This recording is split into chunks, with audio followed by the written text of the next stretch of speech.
यीशु मसीह के ज़िंदा जलाली बरकत और पुरफजल नाम में फजल टेलीविज़न देखने वाले तमाम नाजरीन को मेरी तरफ से सलाम। मैं खुदा की खादमा आपकी host pastor Sonia Emmanuel better together show में दिल की गहराइयों से आपको वेलकम करती हूँ। मैं खुदा का खादम पास्टर इमैनुअल नज़ीर आपको खुशामदीद कहता हूँ।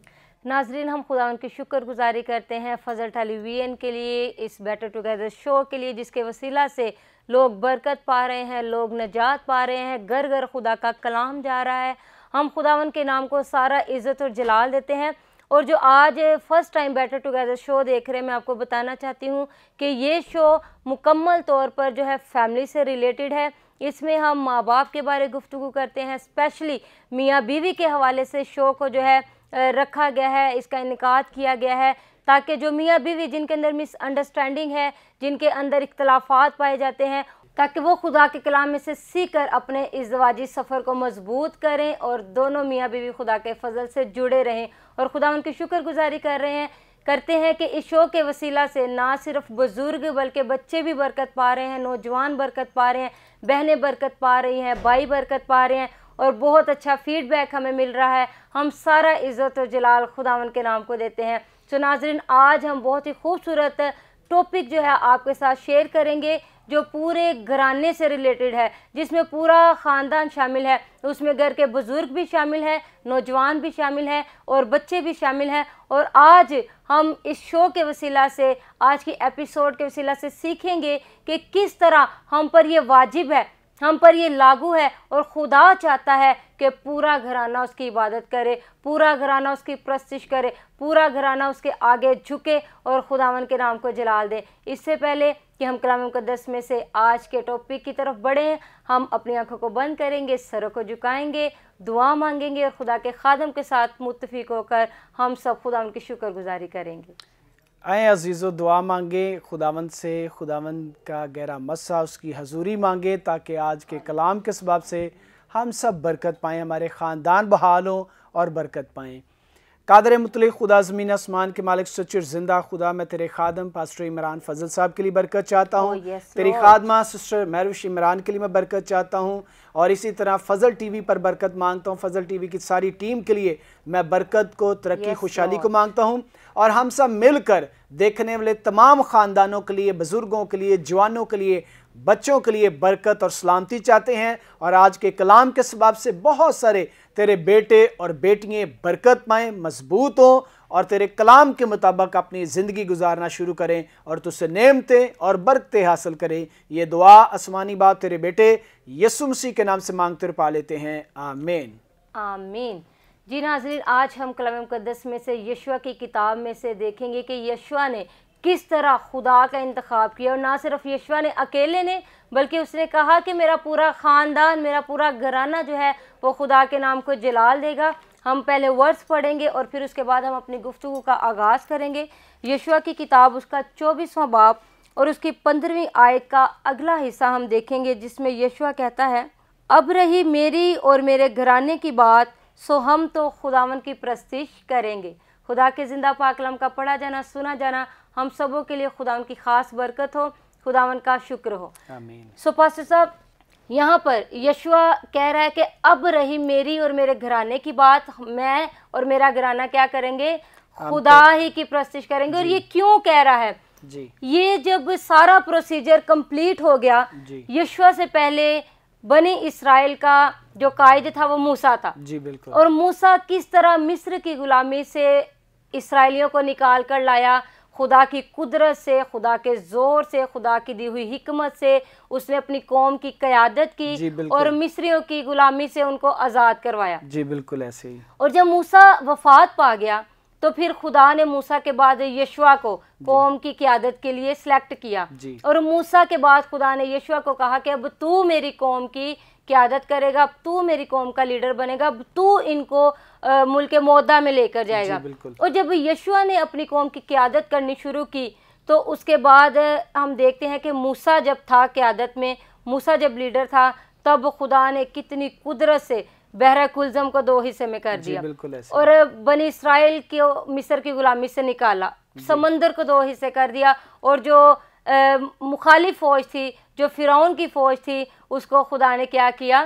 वो सारी की सारी फौज अपने रथों समेत पानी में फना हो गए। बिल्कुल। उसके बाद खुदा ने बड़ी कुदरत के साथ बियाबान में मफूकुल फितरत तरीके से अपनी कौम के लिए मन बरसाया ताकि कौम भूखी ना मरे। हम देखते हैं कि 40 साल ना उनके कपड़े फटे, ना उनकी जूतियां घिसी, और ना ही खुदा ने उनको किसी चीज की कमी होने दी। जी बिल्कुल ऐसी।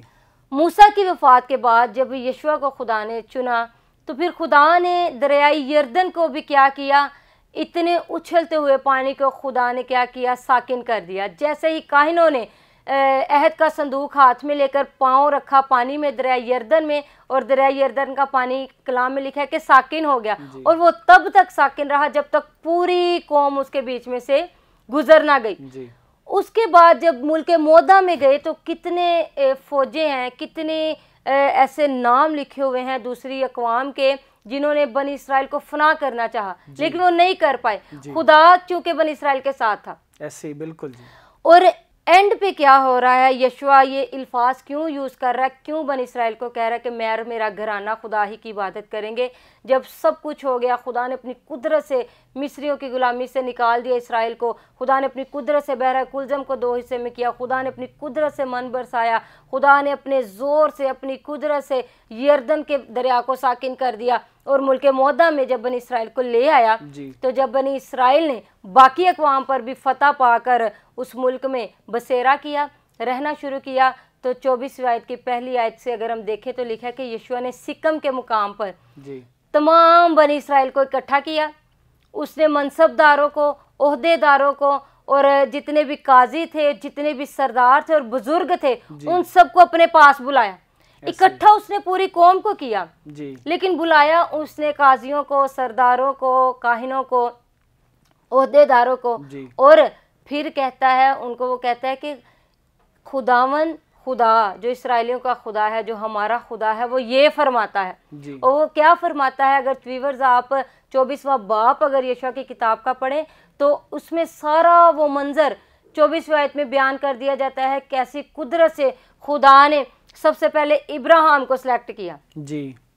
जब हम देखते हैं पास्टर साहब के नूह के दौर में जब खुदा ने सारी दुनिया फना कर दी, सारी दुनिया बर्बाद कर दी, तो नूह की नस्ल में से इब्राहिम पैदा हुआ जी। बिल्कुल ऐसे। तो खुदा ने किस तरह इब्राहिम को बुलाया, तो यहाँ पर यशुआ कहता है कि तुम्हारे आबा यानी कि तुम्हारे आबाओ जदाद, तुम्हारे दादा परदादा, वो उसके बाप की बात नहीं कर रहे, इब्राहिम उनका बाप था।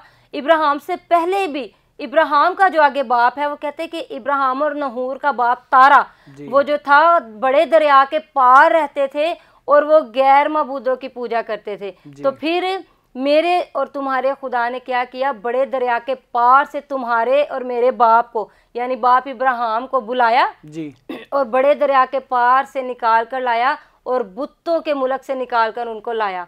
और फिर खुदा ने इब्राहिम की नस्ल को बढ़ाया और उसको इजहाक दिया, इजहाक से फिर यकूब और ईसौ दिए, और ईसौ को खुदा ने कोहे शायर दिया ताकि वो उस पर बसेरा करे, उसका मालिक हो जाए। और जो यकूब था वो अपनी सारी औलाद समेत मिस्र में चला गया, और फिर वहां पर क्या हुआ, 12 के 12 कबीले गुलामी में आ गए जी। बिल्कुल ऐसे ही मिस्र की गुलामी में 12 के 12 कबीले आ गए, और यहाँ से स्टोरी शुरू हुई, और यहाँ से खुदा ने अपनी कुदरत दिखाना शुरू की, और वो सारी कुदरत बयान करके यशुआ के कहता है कि अब तुम सोच लो कि तुमने अपने बाप दादा, जो तुम्हारे दादा परदादा जिन बुतों की पूजा करते रहे हैं, या तो फैसला कर लो उन्हीं बुतों की पूजा करो, या फिर जिस मुल्क में तुम रह रहे हो यानी कि मुल्क केनान में जिस मुल्क में रह रहे हो, इस मुल्क के जो बुत हैं या तो उनकी प्रस्तिश करी जाओ, और रही मेरी और मेरे घराने की बात है, हम तो खुदा ही की प्रस्तिश करेंगे, हम तो खुदा ही की इबादत करेंगे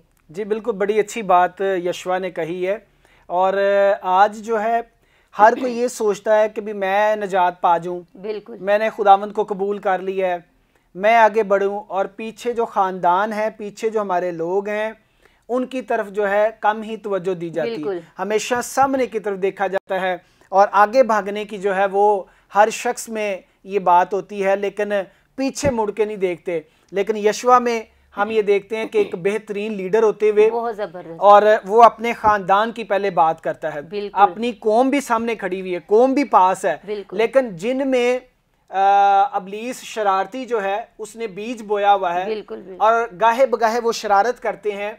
यशवा बेसिकली उनसे बात करता है, उनको समझा रहा है, सिखा रहा है कि भाई मैं तो अपने खानदान की जिम्मेदारी लेता हूं, मैं तो अपने खानदान की बात करता हूं।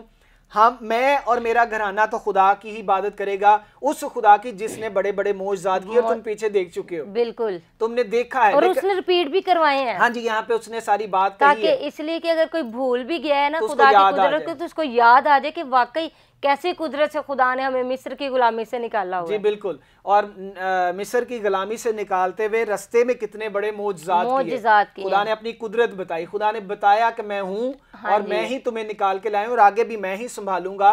और जिस जमीन का, जिस जगह का मैंने तुम्हारे बाप दादा से वादा किया, वहां भी मैं ही पहुंचाऊंगा। तो यशवा ये बात बड़ी अच्छी खानदानों की। आज असल में हमारा जो मकसद है वो ये है कि हम खानदानों की बात करें, हम खानदानों की फिक्र करें। हम पहले अपने खानदान को मजबूत करें, हम पहले अपने खानदान को तैयार करें कि वो खुदावंद के साथ वफादार हो जाए, चाहे उसमें बेटे हैं, बेटियां हैं, कोई भी है। जैसे मैं हूं, अगर मुझे खुदा ने चुना है तो मुझे ये फिक्र होनी चाहिए अपने खानदान की। बिल्कुल, कि मेरा घराना क्या खुदा में मजबूत हो रहा है या खुदा से दूर हो रहा है। जी बिल्कुल ऐसे ही है। तो अब अबलीस जो है उसने भी साथ साथ अपना बीज मेरे अजीजों बोना होता है। अबलीस ने भी अपना साथ साथ जो है वो काम करना होता है, और गाहे बगाहे वो भी कड़वे दाने बो देता है। बिल्कुल, हमने उन दानों को जो है वो अपने खानदान से, अपनी जमीन से निकालना है। ठीक है, हमने उनकी फिक्र करनी है, उनके बारे में भी नजर रखनी है। सिर्फ अच्छाई को, अच्छे दानों को नहीं देखते रहना, बल्कि अबलीस जो बुरे दाने बोता है उनको भी हमने देखना है। यानी हमने उनको दुरुस्त करना है, उनको अपनी जिंदगी से निकालना है। जी बिल्कुल। और आज खानदानों की फिक्र नहीं है, आज हर शख्स को अपनी फिक्र है। हर शख्स जो है, चाहे मर्द है, औरत है, उसके बड़े हैं या छोटे हैं, वो उनका जिक्र या उनकी बात नहीं करता। वो सिर्फ अपनी फिक्र करता है, मैं किस पोजीशन पर हूँ, बिल्कुल, मेरा क्या मकाम है, मैंने आगे क्या करना है, मेरी क्या प्लानिंग है, मेरी क्या रोया है।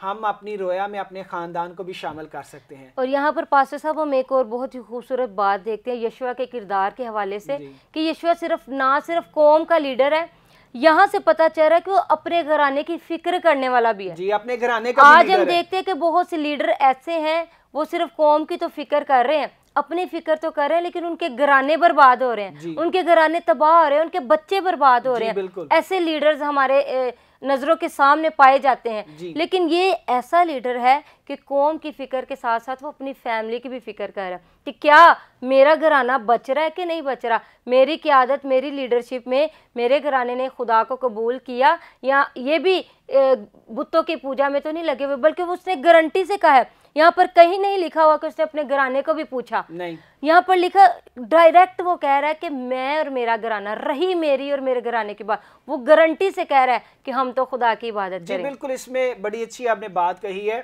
गारंटी से भी इंसान तब बात करता है कि जब वो अपने घर वालों के दिल से, सोचों से वाकिफ हो। बिल्कुल, बिल्कुल। तो यशवा जो है वो अपने खानदान के ख्यालात से, सोचों से वाकिफ था कि मैं अगर खुदा का काम कर रहा हूँ, अगर मैं खुदा के बारे में जो है लोगों को बता रहा हूँ, अगर मैं खुदा की कुदरत के बारे में बताता हूँ, और मेरा घराना उन सारे कामों से, खुदा के कामों से वाकिफ है। और इसीलिए वो कहता है कि भी मेरे खानदान की बात ना करना, मेरा खानदान तो खुदा ही की इबादत करेगा, यानी खुदा के हुक्मों पर ही अमल करेगा। जो खुदा कहता है मैं और मेरा खानदान वही करेंगे, हम तो वही करेंगे। अब रही बात कौम की, तो वो कौम को सारी खुदा की कुदरत, खुदा के काम और खुदा के मौजज़ात के बारे में बता के, आने वाले वक्त में खुदा की प्लानिंग के बारे में बता के, फिर कहता है कि अब फैसला करो, फैसला कर लो। और आगे अगर हम पढ़ें तो आगे वो लिखा, वो चीख उठते हैं, तोबा तोबा करते हैं और कहते हैं ना ना ना ना, तो यशवा ये तो बात ही ना कर कि हम किसी और की इबादत करें, तू और तेरा घराना खुदा की इबादत करें और हम किसी और की इबादत करें। नहीं, खुदा ही की इबादत हम भी, क्योंकि उसने खुदा की कुदरत के बारे में बताया। उसने बताया कि ये तुम्हारी या तुम्हारी ताकत की या तुम्हारे खानदान की ताकत की या पूरी कौम की ताकत से ऐसा नहीं हुआ कि ये मुल्क हमने हासिल किया या इस मुकाम पे हम आ गए। बिल्कुल, और बहुत ही खूबसूरत बात पास्टर साहब अभी आपने कही कि वो सारे चिल्ला उठे कि नहीं, हम भी खुदा ही की इबादत करेंगे। अगर हम आगे वर्ष में पढ़े तो यीशु लोगों को कहता है कि तुम खुदा की प्रस्तिश नहीं कर सकते। क्यों नहीं कर सकते? वो आगे ये भी बताता है, वो कहता है इसलिए नहीं कर सकते कि हमारा खुदा पाक है। इसका मतलब कि जो बुतों की पूजा करते हैं वो नापाक हो जाते हैं। बिल्कुल ऐसे। तो वो कह रहा है कि तुम चूंकि बुतों की प्रस्तिश करते रहे हो इसलिए तुम नापाक हो और तुम खुदा की प्रस्तिश नहीं कर सकते, क्योंकि हमारा खुदा पाक है, गयूर है। इसका मतलब कि खुदा की प्रस्तिश करने के लिए हमें पाक होना भी कितना जरूरी है। हमारे अंदर पाकीज़गी का भी होना कितना जरूरी है। सिर्फ बहुत से घराने ऐसे हैं, बहुत से लोग ऐसे हैं जो ऊपर से ए खुदा करते रहते हैं और कहते हैं कि हम बड़े खुदा के परस्तार हैं, हम बड़े खुदा के मानने वाले हैं, खुदा के काम कर रहे हैं, खुदा के बड़े बड़े काम कर रहे हैं, लेकिन अंदर उनकी पाकीज़गी नहीं होती। यहाँ पर यीशु कह रहा है कि खुदा की प्रस्तिश तुम तब तक नहीं कर सकते जब तक तुम अंदर से पाक नहीं हो जाते, क्योंकि हमारा खुदा पाक है। तो नाजरीन, अगर आपने हमारी सारी गुफ्तगू सुनी है, आपने समझा होगा कि खुदा पाक है, वो पाकीज़गी चाहता है। और ये सारी गुफ्तगू करने का मकसद ये है कि बहुत से घराने हमने देखे हैं पास्टर साहब, हम विजिट करने जाते हैं फैमिलीज़ में, और हमने अपनी आंखों से देखा है कि अगर घर के 2-3 बच्चे चर्च जा रहे हैं तो घर का कोई ना कोई बुजुर्ग लाजमी दिए जलाता है। हमने अपनी आंखों से देखा है, बहुत सी फैमिलीज ऐसी हैं। और वो बच्चे फिर हमसे रिक्वेस्ट करते हैं, उस घर की बहू ने भी हमसे रिक्वेस्ट की थी कि पास्टर साहब दुआ करें कि हमारे जो बुजुर्ग हैं, हम चर्च जाना चाहते हैं, हम खुदा की इबादत करना चाहते हैं, लेकिन हमारे बुजुर्ग क्या करते हैं, दिए जलाते हैं। जी बिल्कुल, बड़ी अच्छी आपने बात कही सोनिया। मुझे याद आया कि बात तो ऐसा होता है कि भी बच्चे अगर नहीं भी तैयार होते ना तो गलत काम में बच्चों को मजबूर किया जाता है। बच्चों का ध्यान खुदा की तरफ से उसकी बंदगी करने की तरफ है, लेकिन हमारे बाज बुजुर्ग ऐसे होते हैं कि वो चिराग बत्ती या दिए जलाते हैं, जो भी उनका वो इब्लीस को खुश करने का जादू टूने के उनके जो टोटके होते हैं वो उनको अपनाते हैं, उनको अपने घरों में रखते हैं, उनको अपने घर में जलाते हैं या अप्लाई करते हैं। तो मेरे ख्याल में ऐसा नहीं करना चाहिए। वक्त के साथ साथ बुजुर्गों को भी जो है वो अपनी सोच, अपने ख्यालात चेंज करने चाहिए। ठीक है, आपके दादा परदादा या आपके बुजुर्ग करते होंगे, लेकिन आज जो बुजुर्ग हैं वो उन चीज़ों को छोड़ें, उनसे जो है मुंह मोड़ें और अपने ख़ानदान की फ़िक्र करें और अपने ख़ानदान को निजात की तरफ लेकर आएँ। तो ये यशवा की बड़ी अच्छी मिसाल आपने सोनिया दी है।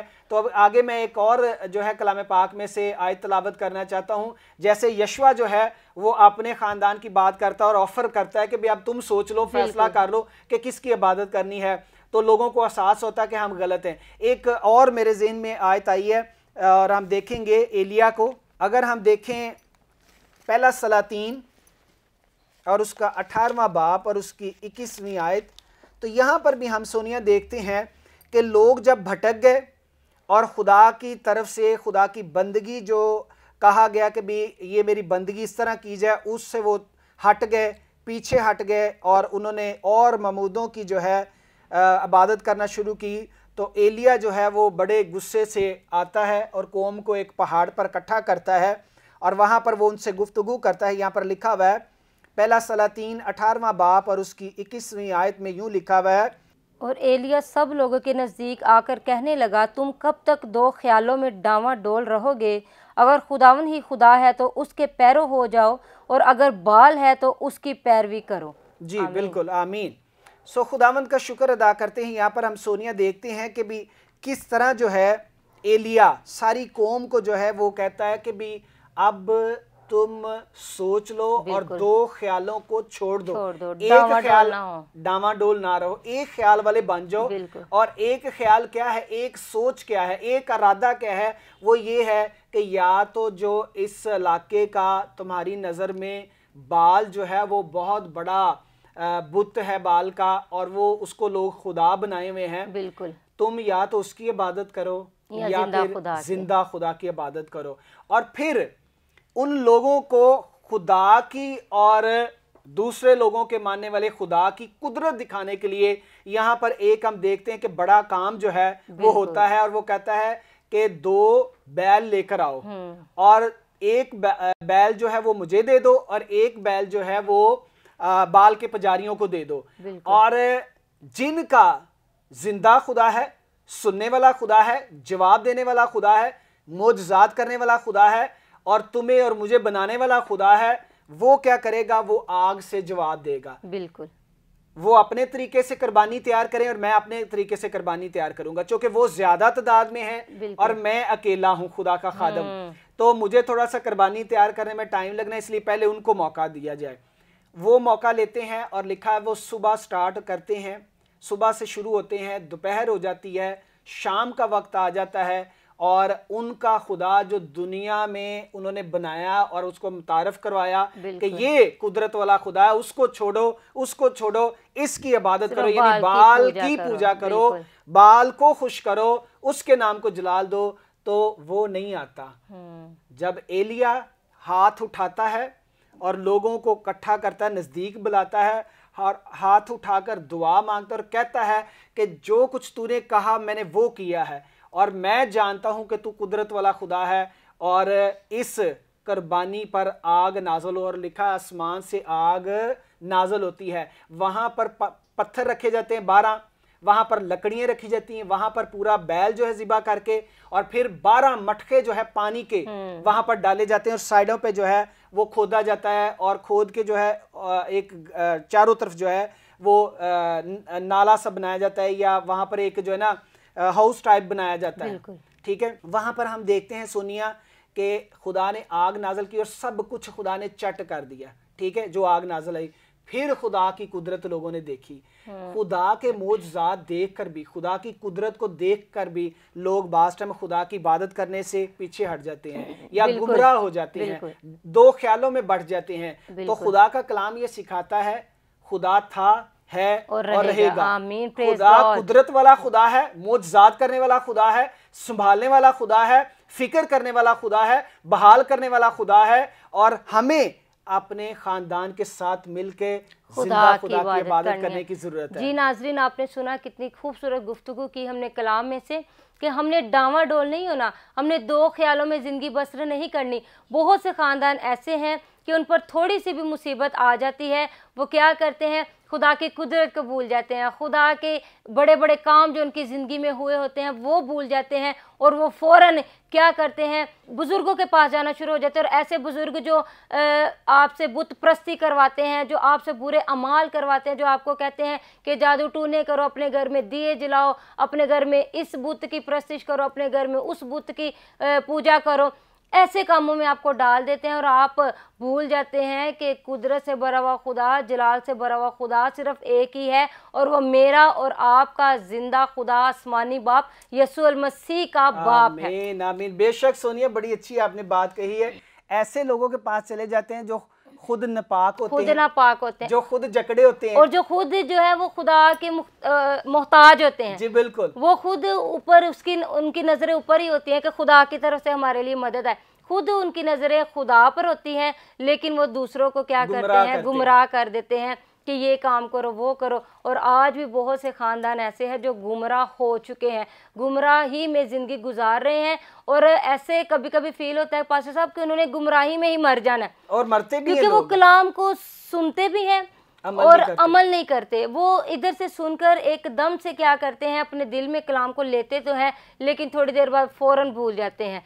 तो इसलिए नाजरीन, अगर आप में से कोई घराना ऐसा है जो अभी इस वक्त कलाम सुन रहा है और वो डामाडोल है, वो खुदा की भी इबादत करना चाहता है लेकिन वो बुत परस्ती में भी मुब्तला है, तो आज आप यशुआ की तरह अभी से फैसला कर लें कि आप और आपका घराना बुत परस्ती में ज़िंदगी गुजारेगा या जिंदा खुदा की इबादत करेगा।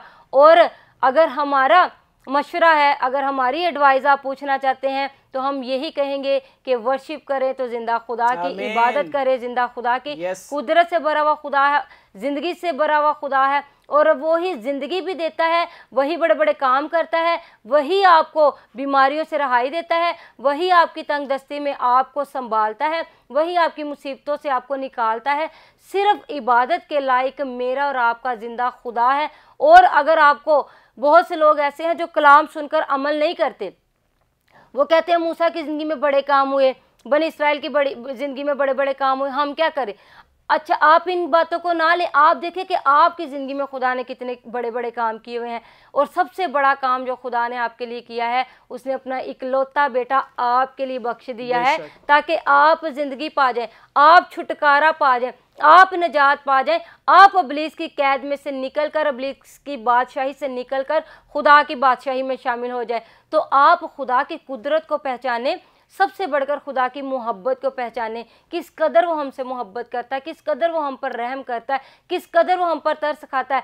पास्टर साहब, हम गुनाहगार भी होते हैं तो फिर भी वो क्या करता है, गुनाहगारों पर भी अपना मींह बरसाता है और रास्तबाजों पर भी। वो गुनाहगारों पर भी अपना सूरज चमकाता है और रास्तबाजों पर भी। वो 3 वक्त का खाना गुनाहगारों को भी मुहैया कर रहा है और रास्तबाजों को भी मुहैया कर रहा है। वो कोई भी फ़र्क नहीं रख रहा। सिर्फ क्यों? क्योंकि वो आपसे मोहब्बत करता है। वो नहीं चाहता कि किसी की हलाकत हो, बल्कि वो चाहता है तौबा तक नौबत पहुंचे। और खुदा ने अगर आपको ज़िंदगी दी हुई है गुनाहगार होने के बावजूद भी, तो ये ना समझे कि आपको खुदा की तरफ से एक नेमत मिली हुई है, बल्कि वो ज़िंदगी आपको एक अपॉर्चुनिटी मिली हुई है खुदा की तरफ से कि आप तौबा कर लें, खुदा को कबूल कर लें। खुदा नहीं चाहता कि इब्लीस की बादशाही में आप शामिल हो। खुदा चाहता है कि उसकी बादशाही में आप शामिल हो, और उसकी बादशाही में आपके लिए बहुत सी जगह है। आप आज से तौबा करें और अपने बुरे कामों से मुआफ़ी मांगे। वो मुआफ़ करने की कुदरत रखता है। और खुदा को कबूल करें, यीशु मसीह को कबूल करें, पाक रूह को मौका दे आपकी ज़िंदगी में काम करे, और अपने मकामी पास्टर से रब्ता करें कि वो आपको बपतिस्मा दे, ताकि दुनिया जान जाए कि आपने यीशु को कबूल कर लिया है।